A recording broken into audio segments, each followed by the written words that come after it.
So good afternoon, everyone. I'm Betty Mineta, the DFW Minority Supplier Development Council MBEIC Chair and President and CEO of Argent Associates and Associarm. And we are here today at the DFW Minority Council Media Lounge. And with me is President Margo Posey of the Dallas-Fort Worth Minority Supplier Development Council. Good afternoon, Margo. How are you? I'm just great, Betty. How are you? Wonderful, and you look beautiful as always. And Stunning. so do you. Thank you. So, Margo, this is a little bit of an interview that we'd like to share your perspective about the council and about what's happening. And so we're just going to take you through a few questions, and I'd like you to share with the audience what's up. Okay. So the first one, what do you think about the importance of collaborating? The collaboration with other local entities, other organizations, chambers. What is your perspective on that? I believe that minority business inclusion only happens when you have collaboration. You need the strength and the power of lots of different voices to ensure that things are done.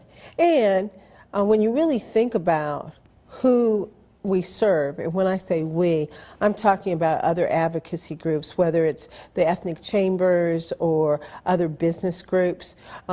We're here to support minority-owned businesses, okay? Some cases it's minority-owned women, minority-owned businesses and women-owned businesses. But we do that for the benefit of those stakeholders, and we can't do it in a vacuum. I don't do the same thing as my chamber partner might do. Okay, so there's benefits and values from all the organizations that are out here in this region that are trying to put minority businesses first. Thank you, and that's right. There is power in numbers, and I think you've been doing an awesome job with the collaboration because I see you in a lot of different events. So thank you for that. So Margo, after 40 years that this council has been around, not that you were there the whole 40 years, but you know, there are many economic changes that have taken place over the years, and the council continues to be relevant, both for corporations and for MBEs. What do you attribute your longevity that the council has been so important to this community? Well, Betty, I believe that the council is just like our stakeholders, like our corporations and our minority-owned businesses. And what do I mean by that? We may be a small business, but we're a business, okay? And just like our corporations and our MBEs, we have had to pivot over the years. I know you like that word, pivot. That word. You love that word, pivot. But that's absolutely true. And so you have to adjust to change. You have to be proactive. You have to be visionary so you can see what's down the road, hopefully. And then you have to be proactive again and act on those things. I think that that's what we've tried to do. I think that we also recognize that how people did business when the council first started it's much different than how we do business now. And when I say we do business, that's how our corporate members are doing business. For that matter, the way you do business is much different than what it was 5 years ago, right? That's right. And so all of us have to be aware of that. And I think that we have to stay abreast of that. Because at the end of the day, there are still challenges out there for minority-owned businesses. And until we erase those challenges, then we have to do all that we can. And that's what the council tries to do. And I know you've been doing, because when I first started with the council, it has totally changed, and you have newer technology, and you're always ahead of the curve, which is awesome. And I truly believe that that's what has made you so famous and won you so many awards already, which we'll talk about later on. So what do you think about education? So we all talk about education and the importance of education, but the education and its impact on MBE specifically. How does the DFW Minority Council support MBE's growth and educational opportunities with some of the events that you're having? Well, I truly believe education is key for all of us, okay? We're learning things every day, or at least we should be learning things every day. With our MBEs, it's really critical because they have to stay in step with their potential clients, and probably they need to be in front of their clients, okay? They can't wait and they can't catch up. And so the council, we really do try to provide educational opportunities that are going to help our MBEs.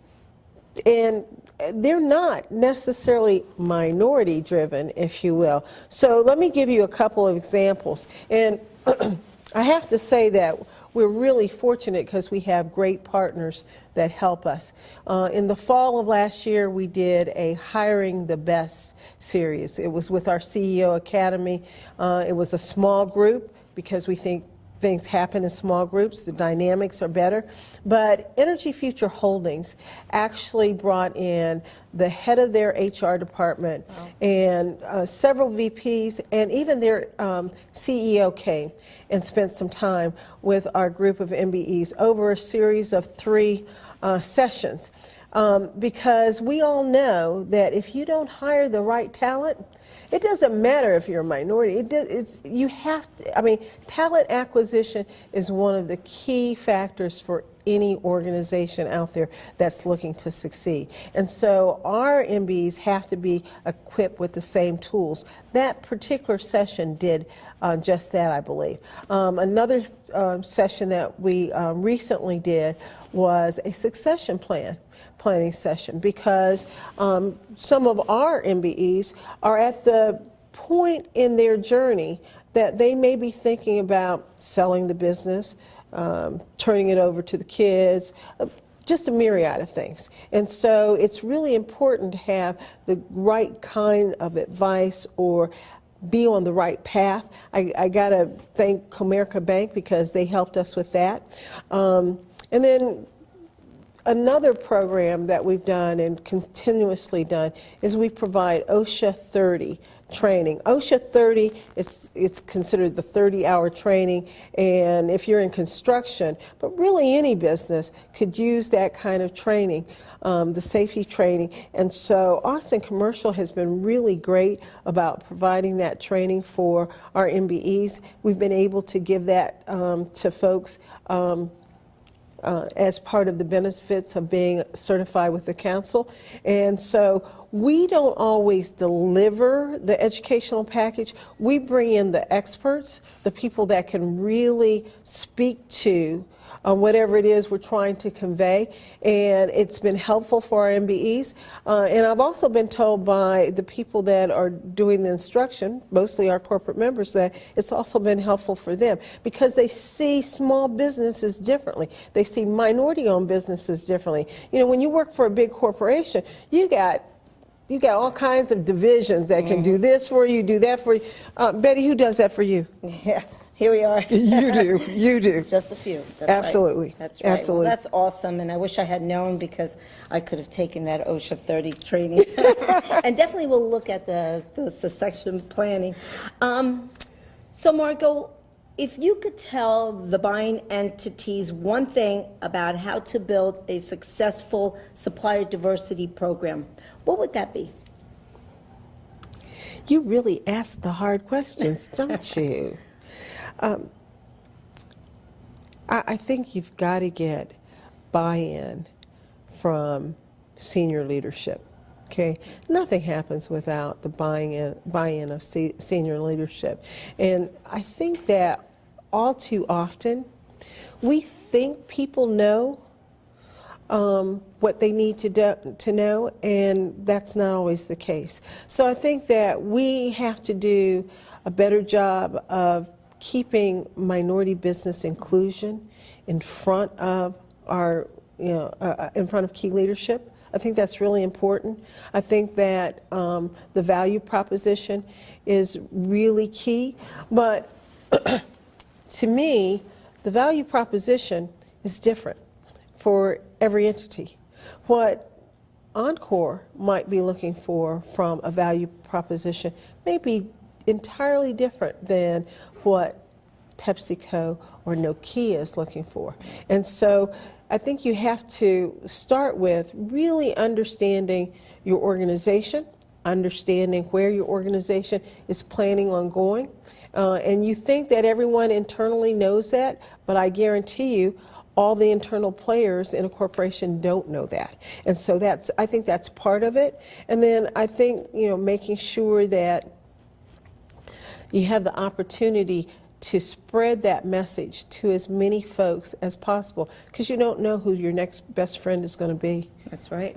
Or when you're going to need it. Or when you're going to need it, that's right. And I think also along those lines, I've invited people to attend some of our events, and when they get there, they were like, wow, I had no idea, like the E Awards, that this even existed. So you're right, it is about a trickle down and leadership, and then everyone following suit.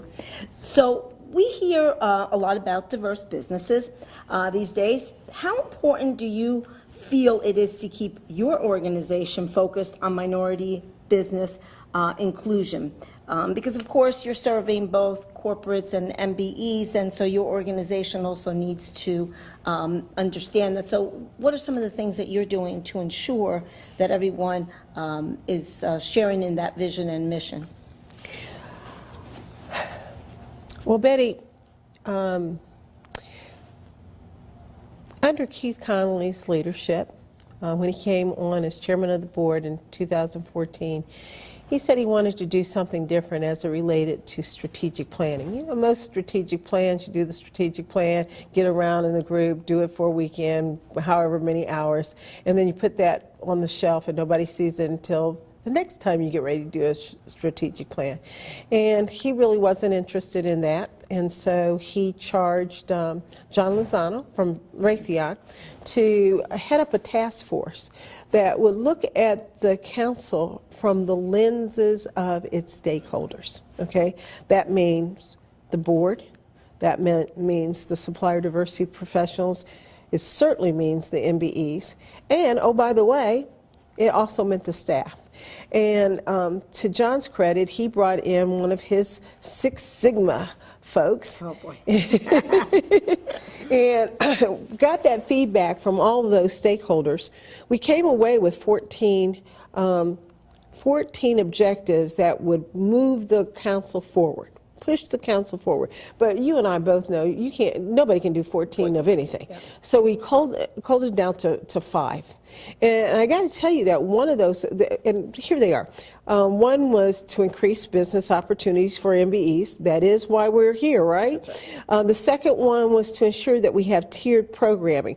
So the programming you need as the fastest growing business, not minority business, but the fastest growing business in Dallas is different from someone that's just starting their business, right? So we needed to make sure that we had tiered programming and things that were applicable to all of our stakeholders, right? The third strategic imperative, interestingly enough, hits to what you're talking about. The strategic imperative is to ensure that the council stays true to its focus of serving minority-owned businesses. In the last 10 years, there's lots of people that have been included into the diversity inclusion space, and we're okay with that. But we know that we have the mission, the charge, and the challenge to ensure that minority businesses ethnic minority businesses are growing, they're increasing. And so we're very focused on that. The other two imperatives were making sure that our infrastructure was correct, right people, right processes, et cetera. And then the fifth one was building influence with our advocates, which is really important because, again, you need the voices of a lot of people to raise this boat. So. Right, and especially so true in an election year that we have, so we won't even go Okay, there, we won't talk about that. I stay away from politics. Yeah, no, I know, but again, in general, But it is important for all constituents and all political leaders. And I will say this, we have had a robust public policy working group, and every year, every legislative session, we take folks to Austin because policy is critical for small businesses. That's right. Small businesses, minority businesses, all businesses. Right. And it starts there. It starts. And it helps with the economic growth. Right. So we talked about what one thing you would tell your corporate buying entity, the one thing. Now let's change focus and say, what would you encourage MBEs to do? The one thing to make their business ready for opportunities. What would that one key thing be for your MBEs to hear from its leader, Margo Posey? Well, they're not ever going to get one thing from me. Oh, that's true. Okay, yeah, you just can't get one thing from me because I think it's just so critical. I think that you've got to know who you're going after. You got to know who your potential target is, and no one else can know that but you. Okay, because you know what you can deliver. And what you can service. You should know who that client is. You should know them better than they know themselves, or at least try. And we have lots of tools. We operate the Department of Commerce's Minority Business Development Agency Business Center. Long titles. But if you're trying to identify information on a corporation or even a public sector agency, you can come to our office. You can sign into the Hoovers. You can do all kinds of research. You got to do that, okay? You got to stay in front of people, okay? Not because you're a minority-owned business, but because you're a solution provider. You got to convince people that you're a solution provider. You got to be persistent. You got to be on top of your game. You got to be better than everybody else. And the other thing you have to do is you have to really close that deal. Sometimes people think that they've made the ask and they've done everything, but there's still a little bit more. And you, as a minority-owned business, as an ethnic minority, you always have to go that extra step. Your mom told you that. Oh, absolutely. I know she did. Yes, she did. And we still have to practice that That's today. right. That's right. But you're right, and I love that. Be on your game. Be better. And again, it's not easy. It's not easy. But if it was easy, then everybody would be doing it, right? That's right. So I don't know how many people know this, but you are the president, the chair of the President's Committee at the National Minority Supplier Development Council. What are the presidents doing to work collaboratively to ensure that buying entities and MBE understand the value of the Minority Council? So we know you do a great job, but it really takes a village, and it takes the entire country to work together. And as the president, that's a big job, and I'm sure it's very challenging. Tell us a little bit about how that's going, Margo. Well, I was fortunate that my peers elected me as the chairperson of the NMSDC President's Working Group. But I got to tell you that I sit around a table with 22 dynamic individuals that are leading their councils, and it's not always easy to lead. And all councils, I believe, have been faced with tremendous challenges over the last 18 to 24 months. And that's no different than our Any businesses. businesses, that's right. Okay, it's not any different. So don't let me, suggest that it is. But I also believe, because I have been in the network, I am one of the most senior presidents in the network. Young senior. Yeah. Okay. But I can tell you without hesitation that we have the best group of presidents in my entire tenure. And so what makes that best? I think it makes it best because we all are very concerned about our stakeholders, our corporations that, lead the council, lead our efforts, but also about our MBEs, because if you don't have good MBEs, if you don't have strong MBEs, there's no reason for the corporations to be part of the organization, right? So we've got to deliver satisfaction to our corporations. We've got to deliver satisfaction to our MBEs. And I can tell you that they are often not on the same page. Mm-hmm. Okay, so that's, that is part of what we have to do. And how do you get there? You get there sometimes by sharing best practices. And this group, we're willing to share our best practices.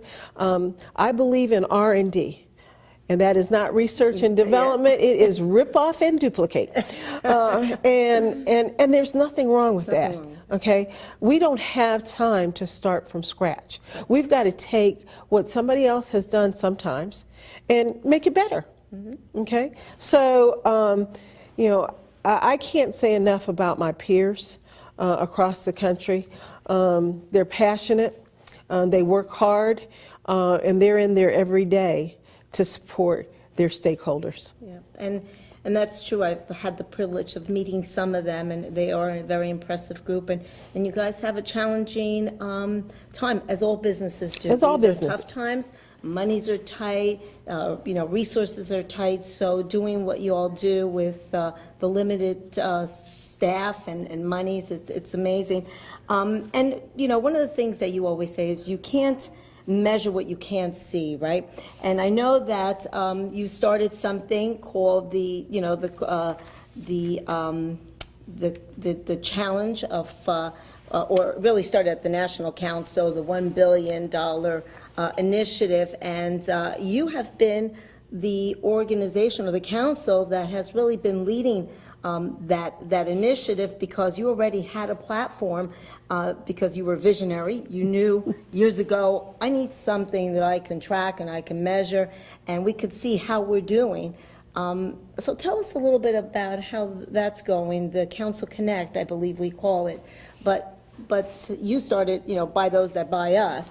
And I think it all falls into this, that everybody's trying to mirror and copy, which is fine. R&D is good, or we say wash and reuse. But so tell us a little bit about how that initiative is going.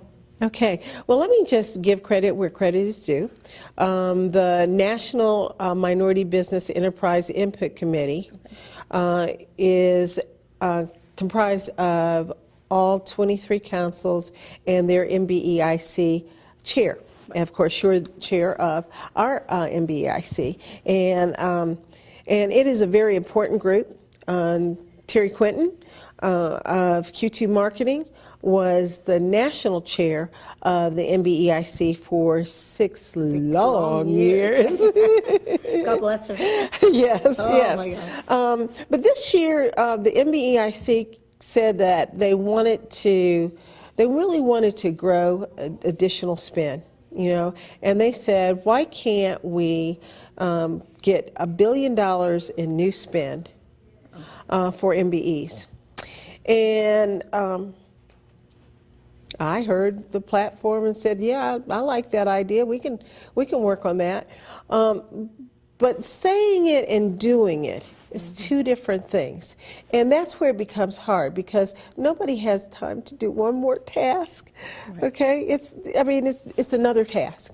Okay? The good news was, you're right, Dallas-Fort Worth, we had an initiative about 10 years ago that was called Council Connections, and we wanted to grow to $2 billion of revenue by our MBEs by 2002. So it's longer than 10 years.